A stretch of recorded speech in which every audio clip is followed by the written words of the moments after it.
Hello student, आज का जो अपना टॉपिक है वो है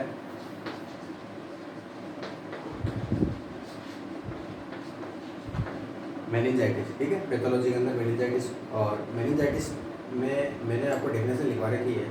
देखो, जनरली मैं आपसे पूछूं तो मेनिंजाइटिस के लिए आप क्या बोलोगे कि meningitis is defined as inflammation और infection of meninges.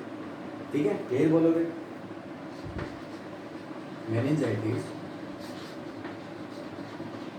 Is defined as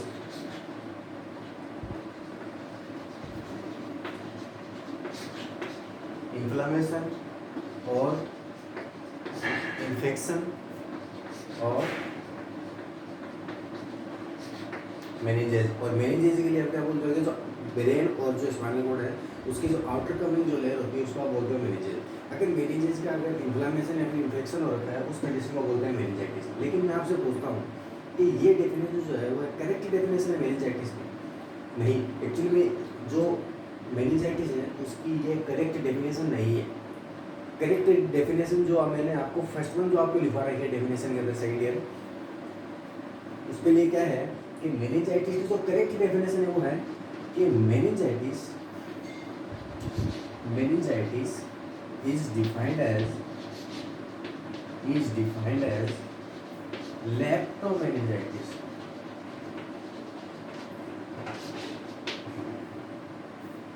ठीक है, मेनिंजाइटिस डिफाइंड एज लेप्टोमेनिंजाइटिस। लेप्टोमेनिंजाइटिस का मतलब क्या है? इन्फ्लामेशन और इन्फेक्शन ऑफ पायामेटर और अरेकेनोइड मैटर। ठीक है, दैट इज कॉल्ड लेप्टोमेनिंजाइटिस। तो एक्चुअली में जो मेनिंजाइटिस की जो करेक्ट डेफिनेशन है वो यही है कि meningitis is defined as leptomeningitis. ठीक है, but some time dura mater is involved due to external injury, that is called pachymeningitis. That is called pachymeningitis. ठीक है, but usually the meningitis is defined as leptomeningitis. इसीलिए मैंने आपको first one जो definition लिखाई है मेनिंजाइटिस की वो यही लिखवाई है कि मेनिंजाइटिस इज डिफाइंड एज लेप्टोमेनिंजाइटिस। और फिर सेकेंड वन मैंने आपको ये डेफिनेशन सिखाई है कि meningitis is defined as infection और इन्फ्लामेशन ऑफ मेनिंजेस। ठीक है, ये गलत नहीं है, लेकिन जो करेक्ट डेफिनेशन है वो ये है कि मेनिंजाइटिस इज डिफाइंड एज लेप्टोमेनिंजाइटिस। इसलिए मैंने फर्स्ट प्रायोरिटी इसको दी है कि एग्जाम में अगर मेनिंजाइटिस आए तो फर्स्ट वन जो आपको डेफिनेशन को जो प्रायोरिटी देनी है फर्स्ट वन वो इसको देनी है कि meningitis is defined as leptomeningitis. ठीक है, फिर सेकंड वन आप जो डेफिनेशन अगर लिखना चाहो तो वो ये डेफिनेशन लिख सकते हो कि meningitis is defined as inflammation और इन्फेक्शन ऑफ मेनिंजेस। ठीक है, अब देखते हैं टाइप फर्दर क्या टाइप है इसके। देखो, मेनिंजाइटिस को फर्दर 3 टाइप से डिवाइड किया। इसके 3 टाइप्स हैं। ठीक है, फर्स्ट वन जो टाइप है वो है इन्फेक्शियस मेनिंजाइटिस।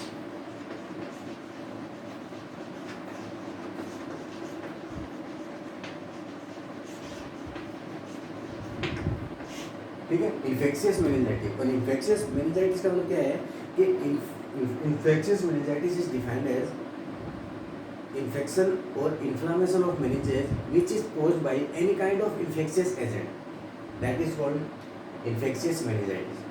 ठीक है, मेरी बैक्टीरिया मेरी वायरस। अब इसको बैक्टीरिया और वायरस के अकॉर्डिंग में देखो मैंने आपको लिखवा रखा है कि फर्दर आपका जो इन्फेक्शियस मेनिंजाइटिस इसको 2 टाइप से डिवाइड कर रखा है। फर्स्ट वन सेप्टिक मेनिंजाइटिस, और दूसरा है एसेप्टिक मेनिंजाइटिस। सेप्टिक मेनिंजाइटिस और दूसरा है aseptic meningitis. Septic meningitis is also known as bacterial meningitis. Bacterial meningitis के अगर ऐसा मेनिंजाइटिस जो कि किसकी वजह से हो रहा है, any kind of bacterial infection की वजह से हो रहा है, that is called septic meningitis और बैक्टीरियल मेनिंजाइटिस। ठीक है, इसके अंदर मोस्टली जो आपके होते हैं वो स्टेफाइलोकोकस निमोनियाई, निजेरिया, ठीक है, और मेनिंजाइटिस।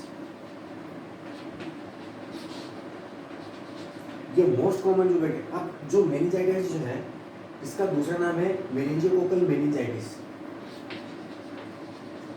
इसकी वजह से जो होगा मेनिंजाइटिस जो बैक्टीरिया है उसकी वजह से जो इन्फ्लामेशन और इन्फेक्शन होगा मेनिंजेस का, उसको बोलते हैं अपन मेनिंजोकोकल मेनिंजाइटिस।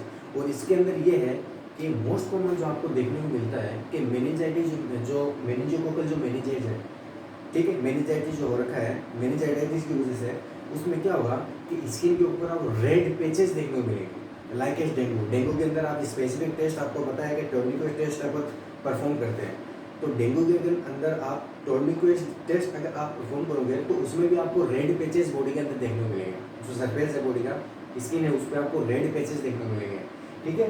तो मेनिंजोकोकल मेनिंजाइटिस जो है या फिर जो मेनिंजाइटिस जो है ओनली एक ऐसा मेनिंजाइटिस है जिसके अंदर आपको बॉडी के अंदर जो बॉडी है उसकी सरफेस एरिया के ऊपर आपको रेड पेचेस देखने को मिलेंगे लाइक एज डेंगू, ठीक है। अब बात करते हैं अपन aseptic meningitis. Aseptic meningitis is also known as viral meningitis,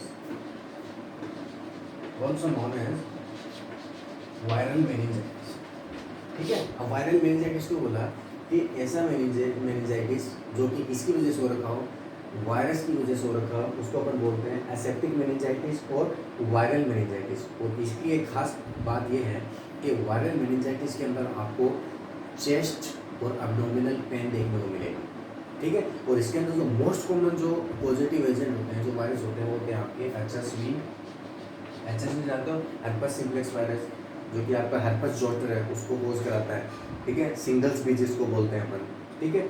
और नेक्स्ट वन जो आपका है वो है HIV, ठीक है। HIV की वजह से अगर मेनिंजेस में अगर इन्फ्लामेशन होता है तो अपन बोल सकते हैं meningitis which is caused bye HIV virus, ठीक है।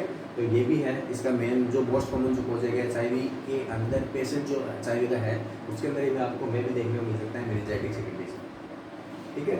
और नेक्स्ट वन जो है मम्स, ठीक है। जो मम्स वायरस है वो भी आपको क्या करवा सकता है, मेनिंजाइटिस का कोज करवा सकता है। इसीलिए ये जो मोस्ट कॉमन जो एसेप्टिक में जो मोस्ट कॉमन जो पॉजिटिव जो एजेंट होते हैं वो होते हैं आपके HSV और HIV और मम्स, ठीक है। तो दोनों में डिफरेंस ये है कि मोस्ट कॉमन जो आपको देखने को मिलता है सेप्टिक मेनिंजाइटिस में वो आपको ये देखने को मिलता है बॉडी की जो स्किन है उसके ऊपर आपको रेड पैचेस देखने को मिलेगा लाइक एज डेंगू, ठीक है। और इसके अंदर एसेप्टिक जो मेनिंजाइटिस इसमें आपको चेस्ट पेन और एब्डोमिनल पेन देखने को मिलेगा, ठीक है। दूसरा जो टाइप है वो है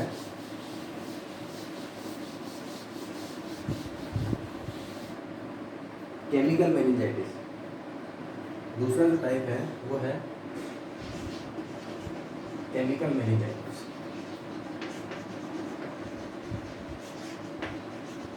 ठीक है। और केमिकल मेनिंजाइटिस के लिए आप क्या बोल सकते हो कि ऐसा meningitis which is caused by any kind of toxic और केमिकल एजेंट, ठीक है। इसके अंदर मोस्टली जो आपकी ड्रग्स आती हैं और ड्रग्स में आप ले लो NSAIDs, कोर्टिकोस्टेरॉइड्स, ठीक है। ये NSAIDs और ये कोर्टिकोस्टेरॉइड जो हैं वो क्या करते हैं कि में भी कोज करवा सकते हैं, जो मेनिंजेस है उसका इरिटेशन कोज करवा सकते हैं, जिसकी वजह से उसमें क्या हो जाए, इन्फ्लामेशन हो जाए, that is leads to meningitis. और वो मेनिंजाइटिस क्या कहलाएगा, केमिकल मेनिंजाइटिस कहलाएगा, ठीक है। थर्ड वन जो अपना जो कोज है जो सॉरी टाइप है वो है कार्सिनोमेटस। अब कार्सिनोमेटस के लिए आपको बता दूं कि कार्सिनोमेटस के लिए आपको इजी बता दूं तो कार्सिनोमेटस जो है उसको आप 2 टाइप से डिवाइड कर दो, एक तो कार्सिनोमा,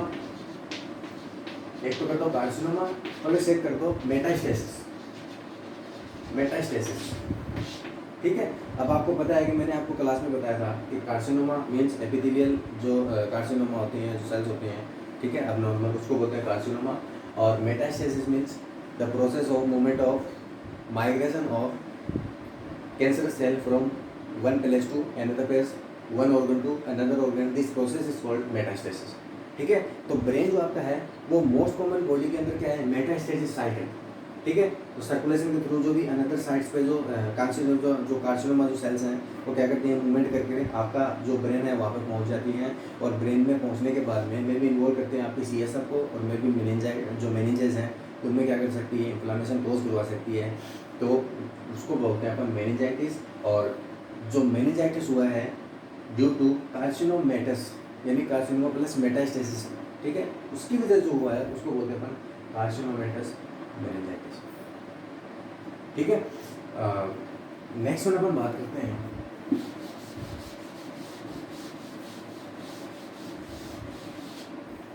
देखो, एक आपका फर्दर एक टाइप आता है जिसको बोलते हैं आप पायोजेनिक।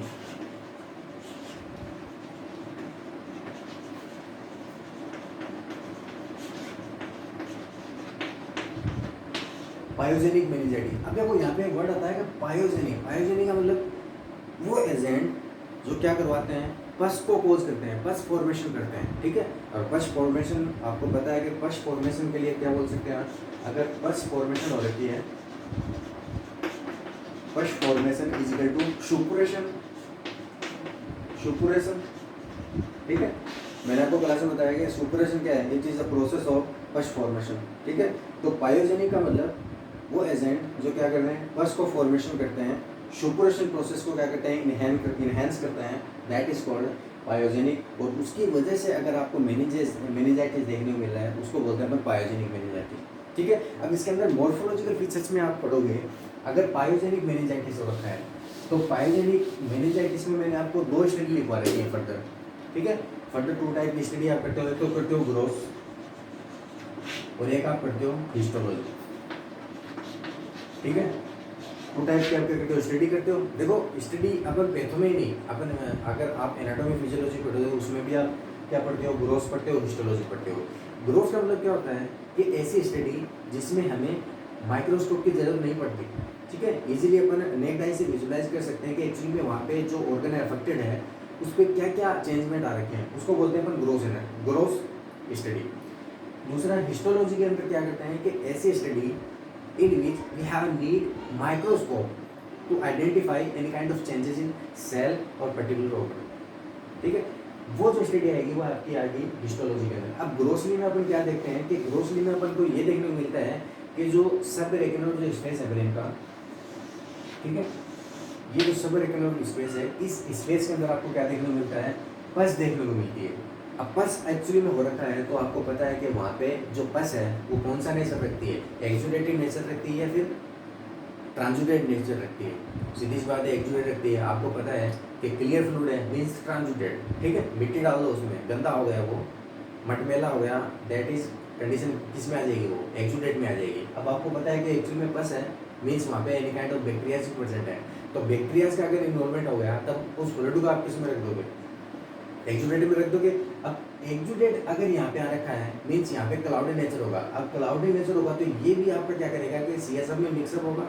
अब मैं भी सीएसएफ में मिक्सअप होकर के क्या करवाएगा, जो सीएसएफ का कलर है वो क्या कर देगा, ये टर्बिड कर देगा, ठीक है। अब टर्बिड होने से क्या होगा कि यहाँ पे क्या देखने को मिला है कि एक्चुअली में जो आपका सबरेटिनल स्पेस जो है इसमें आपको पस देखने को मिली है, तो यहाँ पे आपको वेंट्रिकल्स प्रेजेंट होते हैं, ब्रेन के अंदर वेंट्रिकल्स होते हैं। और वेंट्रिकल जो है वो आपको पता है कि सीएसएफ का जो सर्कुलेशन है, उस सीएसएफ का जो सर्कुलेशन है वो आपको पता है कि वेंट्रिकल्स के जैसे मान लो लेटर वेंट्रिकल्स वहाँ से आकर के फिर सेकंड, फिर थर्ड, फिर फोर्थ, ठीक है। अब फोर्थ में आने के बाद में वो आपका सीएसएफ जो है वो रेटिनल स्पेस के अंदर, ठीक है, फ्लो करता है। तो वहाँ पे में भी चांसेस लगेंगे जो पैथोजेंस हैं, जो बैक्टीरिया जो हैं, जो कि आपके क्या करते हैं पायोजेनिक जो है, ठीक है, जो पायोजेनिक मेनिंजाइटिस को कोज करते हैं, में भी आपका करवा सकते हैं इन्फ्लामेशन ऑफ वेंट्रिकल्स ऑल्सो, ठीक है। अब वेंट्रिकल्स का अगर इन्फ्लामेशन हो जाए तो वहाँ पे एनी काइंड ऑफ आपको पता है कि हाइड्रोसिफिलिस कंडीशन लीड्स करती है। और वो हाइड्रोसिफिलिस कौन सा होगा,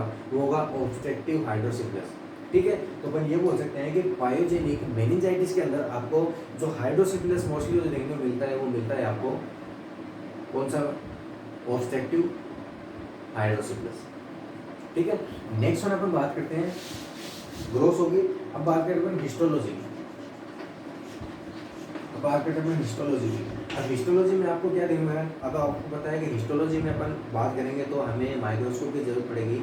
अब जब हमने माइक्रोस्कोपी का एग्जामिनेशन किया तो हमें क्या देखने को मिलेगा कि जो सब रेगुलर जो स्पेस है, इस सब रेगुलर स्पेस के अंदर मैंने आपको लिखवा रखा है, वहाँ पे आपको देखने पॉलीमॉर्फस न्यूक्लियस, पॉलीमॉर्फस न्यूक्लियर न्यूट्रोफिल्स। ठीक है, देखो मैंने आपको लिखवा भी रखा है कि वहाँ पे आपको क्या देखने को मिलेगा, सब रेगुलर डिस्प्लेस के अंदर पॉलीमॉर्फस न्यूक्लियर न्यूट्रोफिल्स आपको देखने को। अब आप बोलोगे कि सर ये कौन से न्यूट्रोफिल्स हैं। ठीक है, देखो एक्चुअली में क्या होता है कि जो ओल्ड न्यूट्रोफिल्स होती हैं उनको बोलते हैं अपन पॉलीमॉर्फल न्यूक्लियर। ठीक है, न्यूट्रोफिल्स जो ओल्ड होती हैं उसको बोलते हैं अपन पॉलीमॉर्फस न्यूक्लियर न्यूट्रोफिल्स, और जो न्यू होती हैं जो अभी बनी है उसको बोलते हैं बैंड, उसको बोलते हैं बैंड।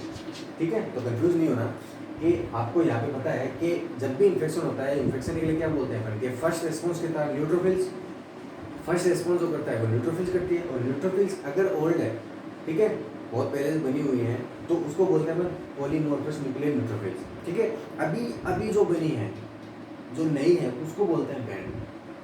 ठीक है, तो आज की क्लास इतनी है, थैंक यू।